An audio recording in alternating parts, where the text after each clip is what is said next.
Olá pessoal, meu nome é César Newton, sou aluno do quinto semestre de Medicina e hoje, junto com o Gabriel e o Martão, vamos dar para vocês Sistema Genital Feminino. Começando então pela embriologia e a divisão anatômica do Sistema Genital Feminino. Aqui nessa imagem, como você já deve ter visto muito bem na embriologia, nós temos o ducto paramesonéfrico, ou ducto de Miller, esse azulzinho, que é responsável pela formação das principais estruturas do sistema reprodutor feminino, entre elas as tubas uterinas, ou tubos uterinos, isso, o útero em si e a parte superior da vagina. Esse vermelhinho aqui é o chamado ducto mesonéfico, né, ou de Wolff, e ele dá a origem a estruturas masculinas, né, o epidídimo, as vesículas seminais, ducto deferente, enfim, não é o tema de agora. Mas nas mulheres, o ducto de Wolff ele permanece, né, na sua forma vestigial e não se desenvolve para nenhuma estrutura importante. Então é fácil de lembrar, ducto de Miller, né, tem um M de mulher, que vai dar origem às principais estruturas reprodutivas femininas. Agora indo para a divisão anatômica. O sistema genital feminino é dividido em órgãos internos e órgãos externos.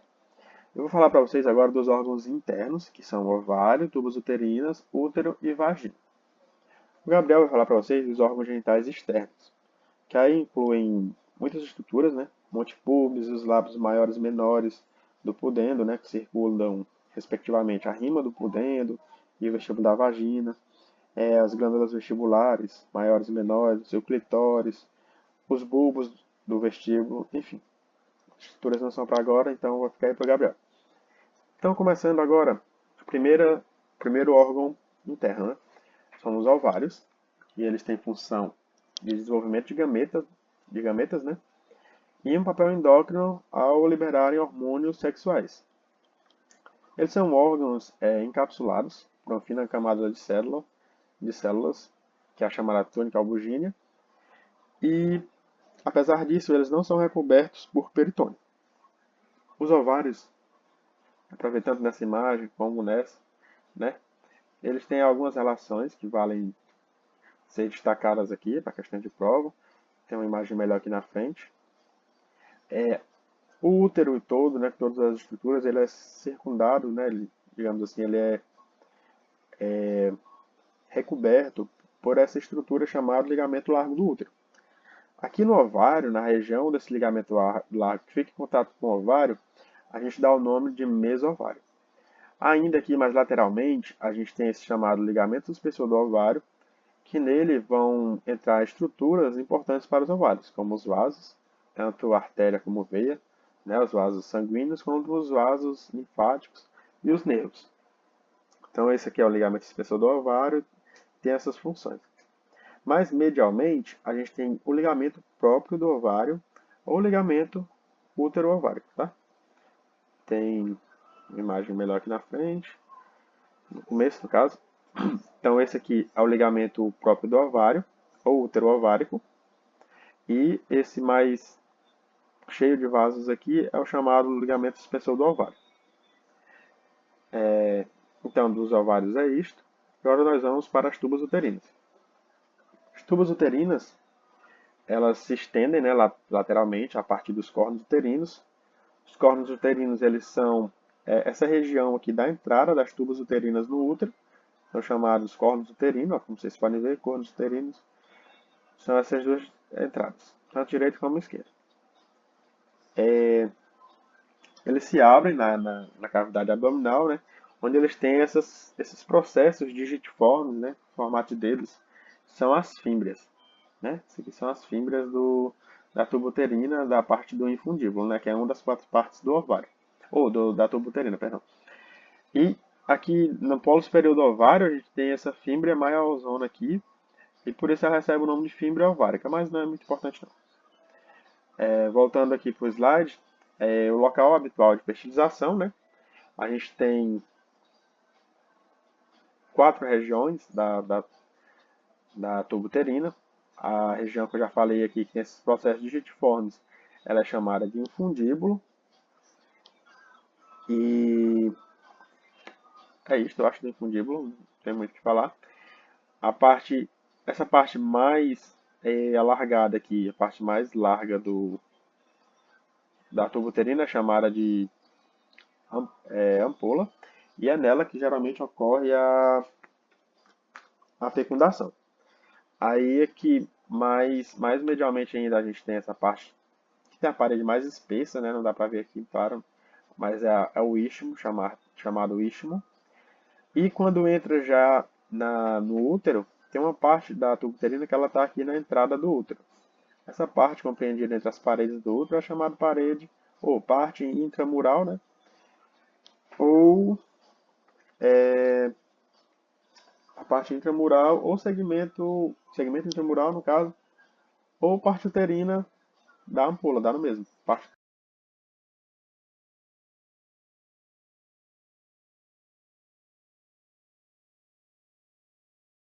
uterina ou segmento intramural.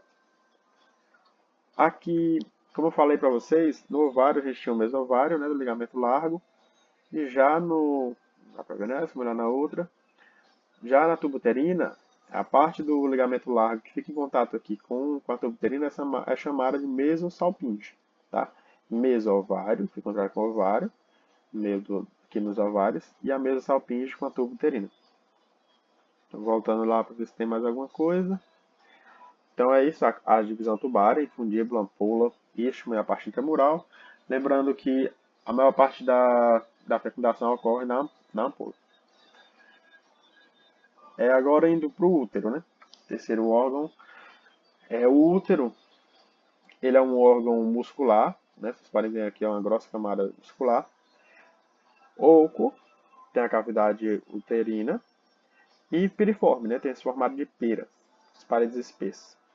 Ele fica, não tem uma imagem aqui no slide, mas vocês podem conferir em qualquer atlas ou na internet, que esse slide não é meu, que ele fica na posição antivertida, perdão, e antifletida.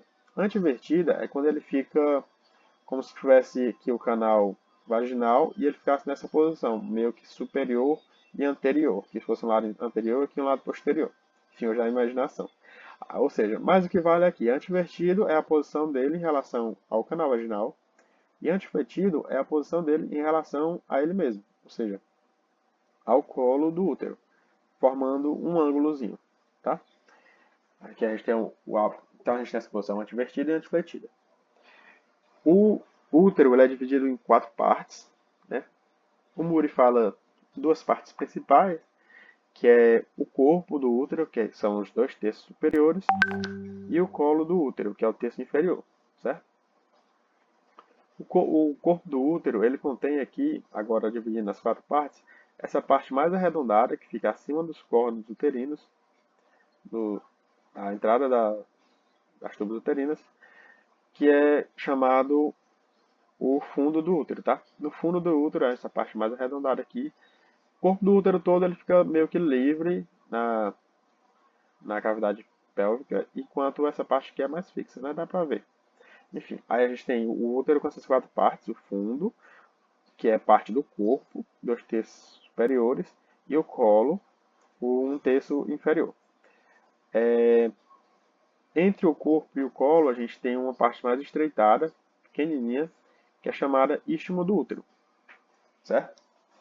E aqui no colo, como muitos pensam, né? Vê aquela parte do colo, do útero lá fora, mas não é só aquilo. O colo, ele tem sim essa porção vaginal, mas ele tem que ser lembrado também a porção supravaginal. E a divisão do útero é essa. Acho que por enquanto é isto. Do útero do chuveiro, o que mais? Pronto.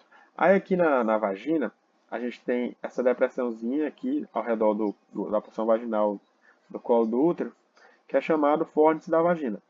O fórnix da vagina era muito marcado em provas práticas. Então o fórnix ele tem as porções laterais, né? Direita e esquerda. E aqui não dá para ver bem, mas ele é redondinho, então ele tem uma imagem melhor aqui no caso. Pronto. Tem os fórnix laterais e tem a parte superior e inferior também. O fórnix será dividido nessas quatro partes, que é um espéculo, né, abrindo o canal vaginal. É isto. Essa parte, a divisão da parede do útero em si, ela é feita por perimétrio, que é o peritônio, né, uma fina camada de peritônio aqui mais externa, com um peritônio com uma fina camada de tecido conjuntivo. Tem o miométrio, que é a maior parte é miométrio, que é aquela parte de músculo liso, que ela é mais grossa aqui no corpo do útero, diminui um pouco no colo, porque aqui é a parte que vai crescer, enfim, se estender no útero gravídico junto com o fundo. Então aqui o corpo ele tem a camada do miométrio, né, músculo liso, e a mais interna delas é o endométrio, que é da mucosa, vocês conhecem já da embriologia. Então agora vamos falar dos ligamentos do útero, que os fornes da vagina, como já falei. Eu já volto na vagina e vamos falar dos ligamentos do útero. Sustentação. Eu já falei para vocês de alguns ligamentos. Do ligamento útero-ovário, que é medialmente aqui ao ovário e o liga ao útero. Aí tem aqui o ligamento suspensor do ovário, com algumas estruturas. Só que a gente tem também o ligamento redondo do útero, que é esse aqui. Deixa eu ver se tem uma imagem melhor para ele. Pronto, tem uma imagem aqui do lado. O ligamento útero-ovárico, né, retirado do ovário.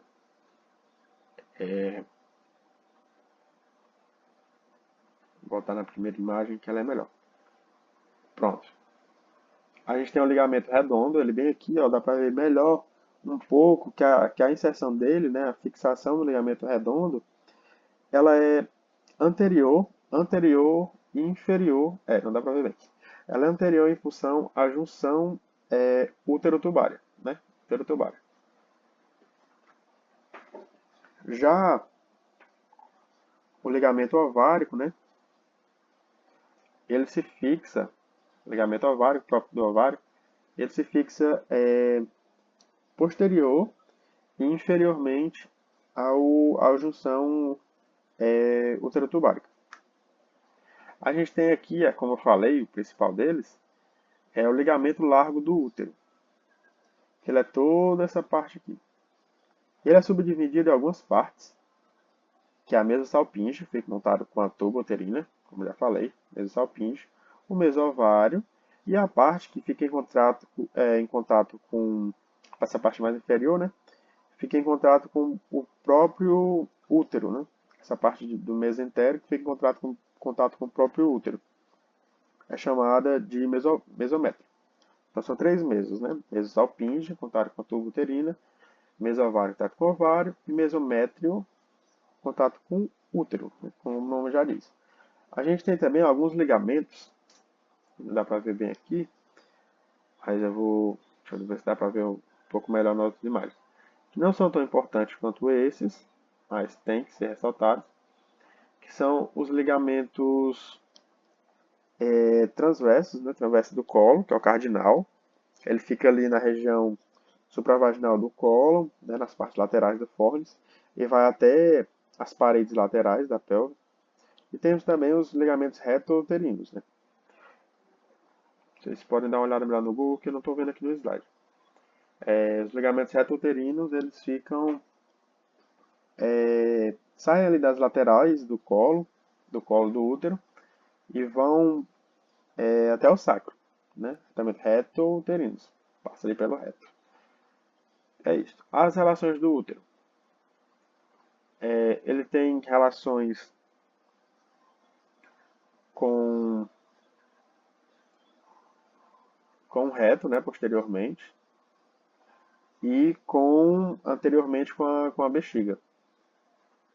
Aí nessa parte anterior, a gente tem um espaço, né, que é chamado de escavação vesículo-uterina, e posteriormente a gente tem a outra escavação, que talvez seja um pouco mais importante, que é a escavação reto-uterina.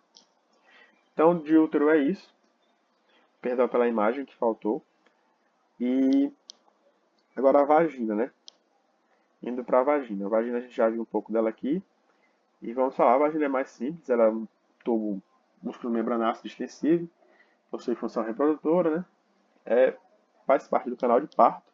O canal de parto ele é constituído do colo do útero, né? do canal do colo do útero e da luz da vagina. Ou seja, o canal de parto ele sai aqui. Deixa eu ver a imagem pronta. Essa imagem aqui, ele inclui tanto a parte do colo uterino como a própria vagina. O canal, a luz, né, o lumen da vagina.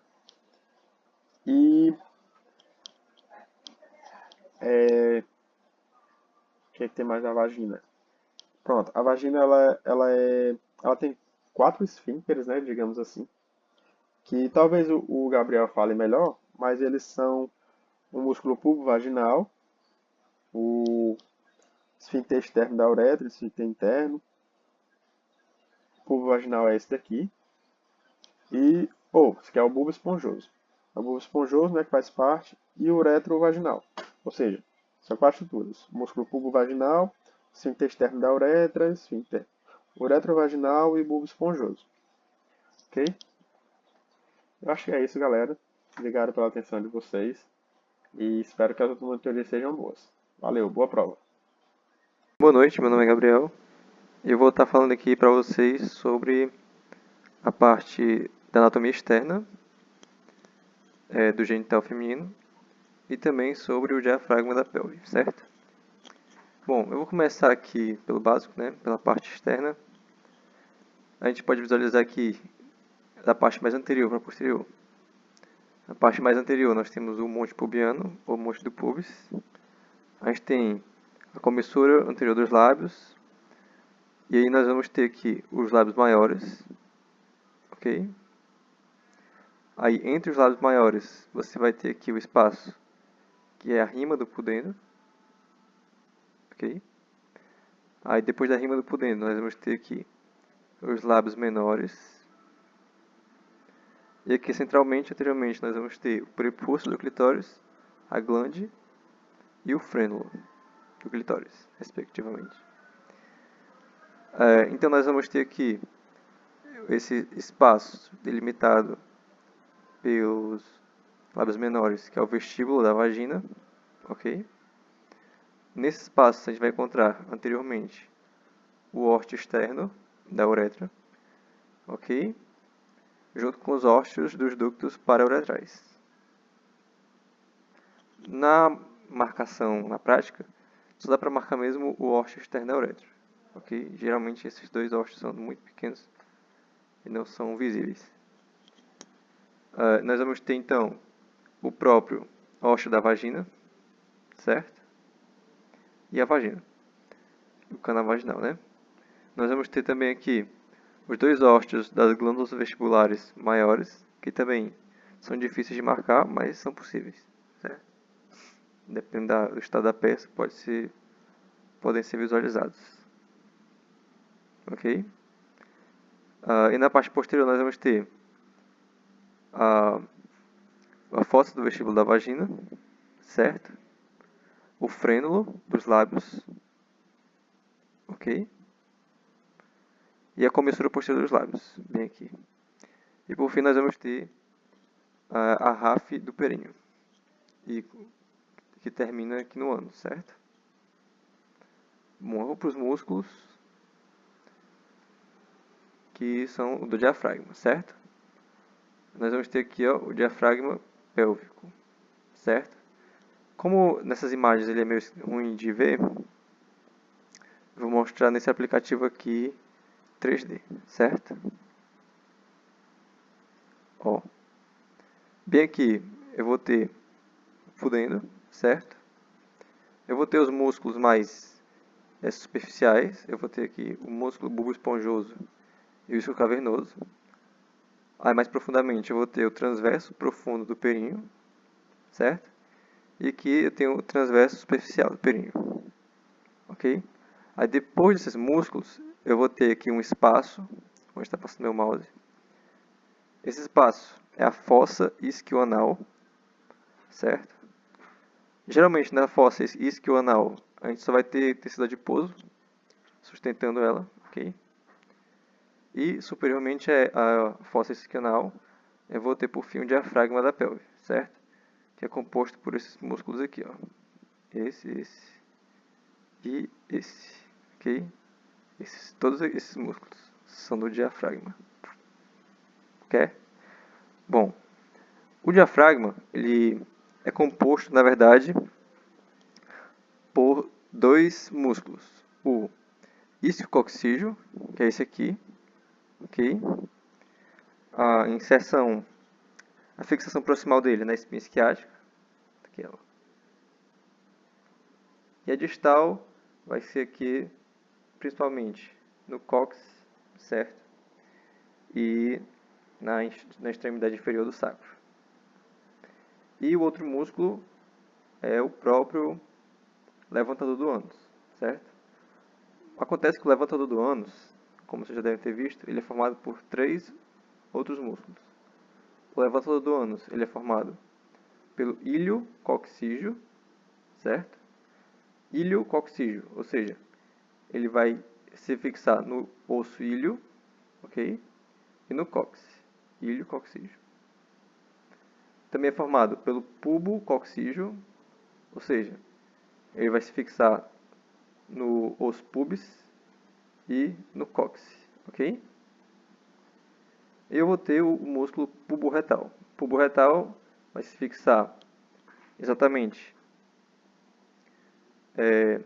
no osso pubis, certo? E aqui ao redor do reto.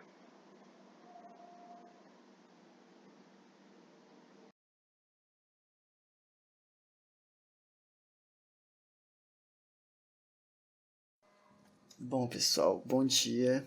O meu nome é Martan, né? E a gente vai terminar essa aula aqui com a parte de irrigação e inervação do sistema genital feminino, certo? A parte de irrigação, vocês têm que pensar o sistema genital feminino, a parte interna, como um grande plexo, tanto de irrigação arterial como venosa, certo? Então, a gente tem os principais vasos, que seriam os vasos ováricos. Então, você tem a veia artéria ovárica vindo aqui por cima, através do ligamento suspensor do ovário. E você tem os vasos uterinos, então a veia e a artéria uterina, que vem aqui através do ligamento largo, certo?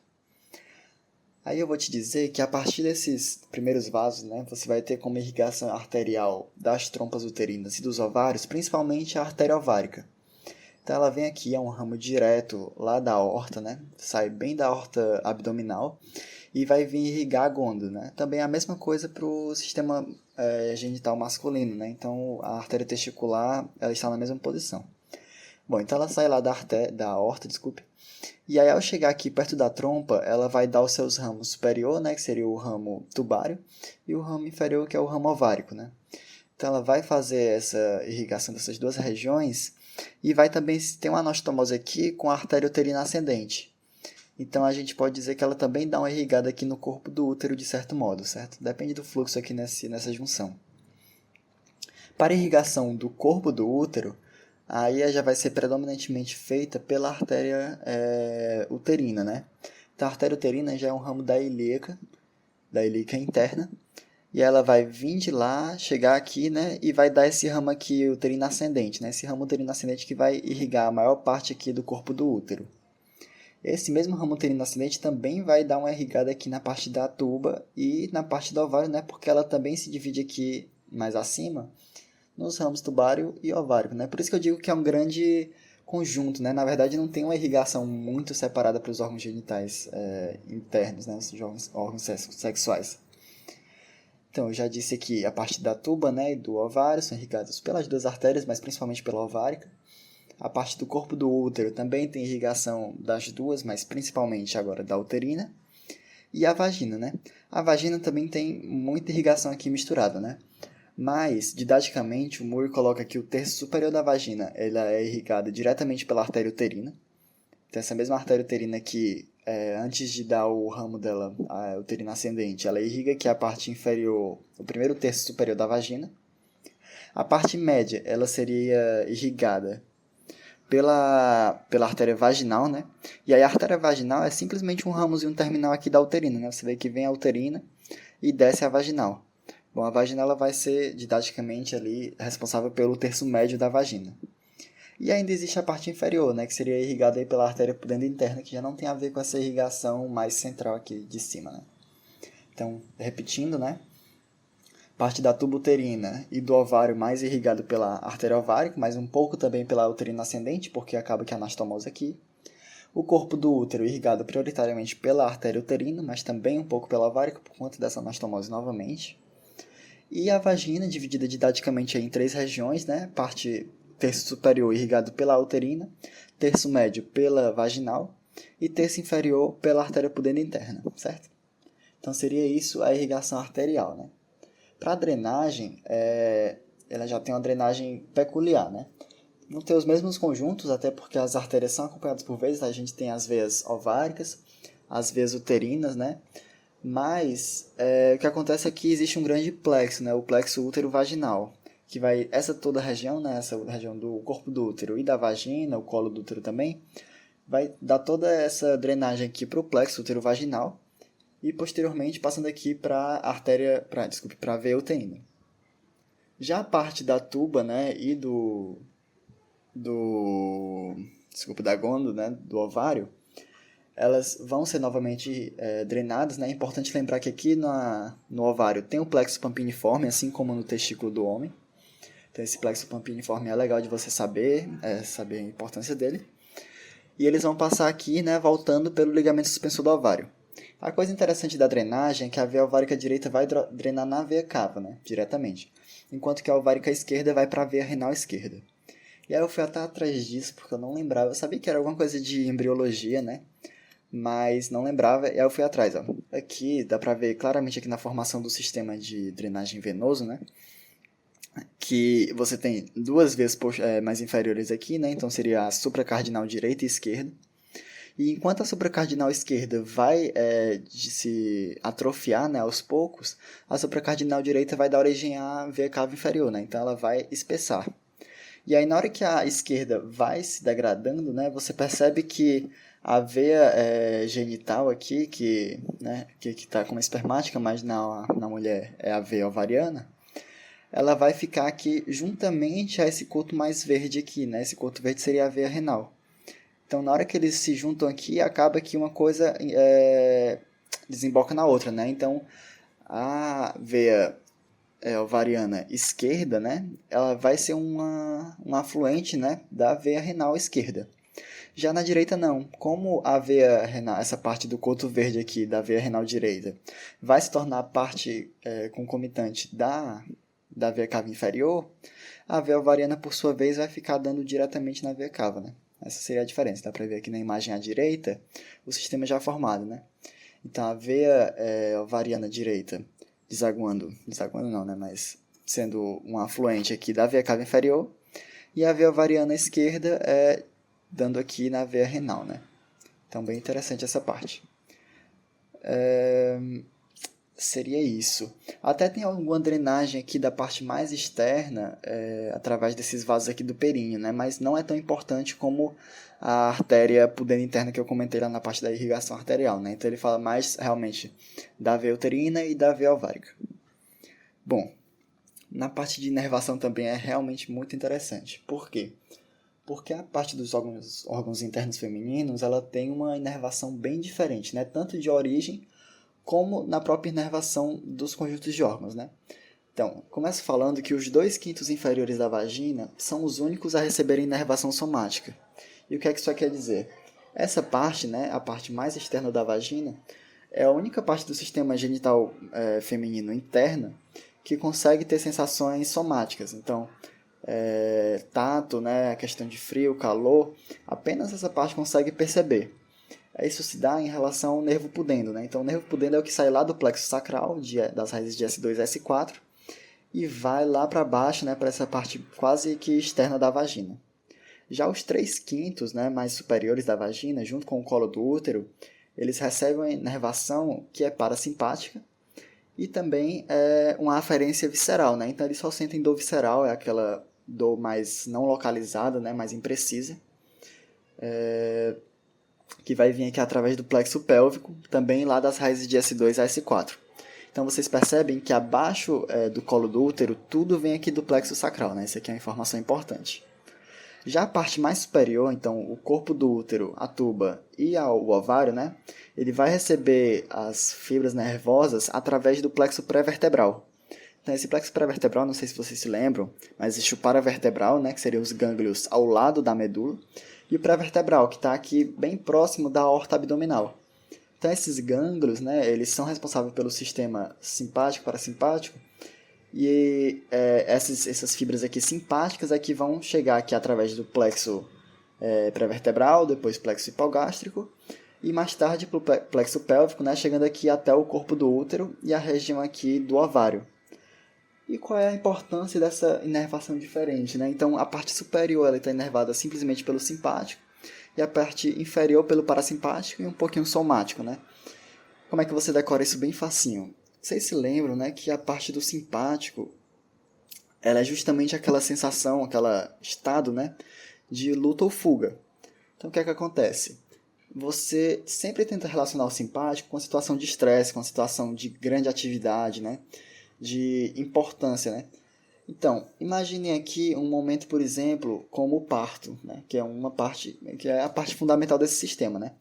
No parto você vai ter um ambiente de grande estresse, né? E para isso você vai ter que realizar a função de expelir o feto, né? Que é para isso que o sistema está preparado. Então, ao expelir o feto, você quer uma ativação simpática nessa parte superior. Por quê? Porque você quer uma contração ativa dessas fibras do miométrio que vão expulsar o feto.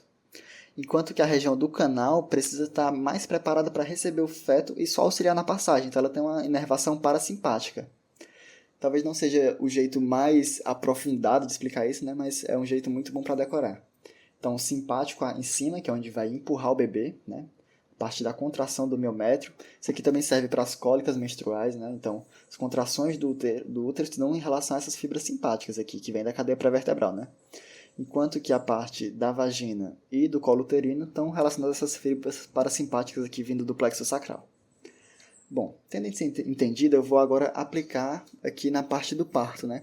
Então, eu falei que isso era muito importante justamente porque tem uma aplicação prática, né? A gente tem essa marcação aqui que é a chamada linha de dor pélvica. Então, a linha de dor pélvica nada mais é do que a separação no colo do útero, né? A separação entre a parte inervada pelo simpático e a parte pelo parasimpático. Na hora que a mulher vai dar à luz, né? Vocês podem ignorar essas explicações aqui que tem no slide, porque essa imagem aqui é de um muro desatualizado. Eu não consegui achar a mais atual, né? Mas algumas dessas informações aqui estão desatualizadas. Então, preste atenção no que eu estou falando e não no que tem aí na imagem, certo? Mas então, no momento do parto, né, que você vai fazer uma anestesia para a mãe, geralmente o que se faz é um bloqueio peridural, né, na região aqui, entre L3 e L4. Por quê, né? Esse bloqueio peridural na lombar, vocês se lembram de peridural, né, que é aquela perto da dura mater, mas você não vai furar a dura mater e atingir a aracnoide. E o que é que acontece? Esse bloqueio ele vai ser suficiente simplesmente para bloquear essas fibras aqui do plexo sacral. Então, o que acontece? A mãe ela não vai ter a sensação de dor do parto, né? Que é a parte em que vai distender aqui o colo do útero e a vagina. Então, ela não vai ter essa sensação aqui. Ao mesmo tempo, essas regiões aqui do plexo pré-vertebral, né? Que eu disse que vão dar a aferência visceral e o estímulo simpático aqui para o corpo do útero não vão ser alteradas. Porque o bloqueio peridural é bem superficial, né? Você não chega a banhar a raiz do nervo. Então, o que acontece é que a mãe ela tem toda essa sensação aqui, né? Das contrações, do bebê, tem toda a sensação do parto e também consegue atuar ativamente, né? Então, a gente chama isso de parto participativo, que é justamente porque a mãe consegue sentir as contrações, consegue ajudar a empurrar o bebê e ao mesmo tempo não sente essa dor aqui do parto, né? Essa dor da distensão do colo do útero e da vagina. Por quê? Porque ela está com as fibras aqui do plexo sacral bloqueadas. Outra anestesia que você pode fazer no parto seria a raquianestesia também nesse mesmo nível, né? De L3 e L4.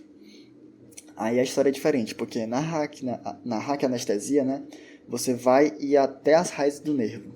Você vai furar a aracnoide. E aí, nesse momento, na hora, banhando as fibras do nervo, né, os gânglios aqui, você vai atingir uma anestesia generalizada, né? Abaixo da linha de cintura, a mãe não vai conseguir sentir nada.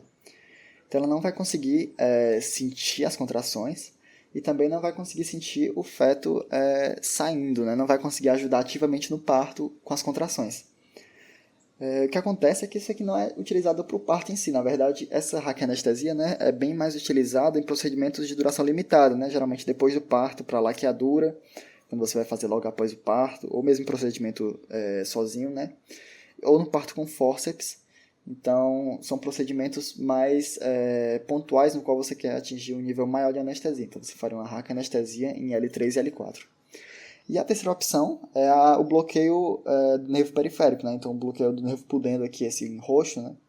Você pode diretamente injetar aqui um anestésico nesse nervo, né? Precisa ter